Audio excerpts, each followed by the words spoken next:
Authorities in China's capital Beijing on Monday raced to contain a COVID-19 outbreak traced to a raucous 24-hour bar known for cheap liquor and big crowds, with millions facing mandatory testing and thousands under targeted lockdowns. The outbreak of nearly 200 cases linked to the city center Heaven supermarket bar, which had just reopened as curbs in Beijing eased last week, highlights how hard it will be for China to make a success of its zero-COVID policy as much of the rest of the world opts to learn how to live with the virus. Pyongyang kicked off a 3-day mass testing campaign among its roughly 3.5 million residents on Monday. About 10,000 close contacts of the bar's patrons have been identified, and their residential buildings put under lockdown, and some planned school reopenings in the district have been postponed.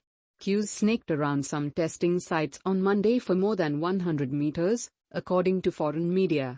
Large metal barriers have been installed around several residential compounds, with people in hazmat suits spraying disinfectant nearby. Before the bar cases, there had been high hopes for a rebound in June.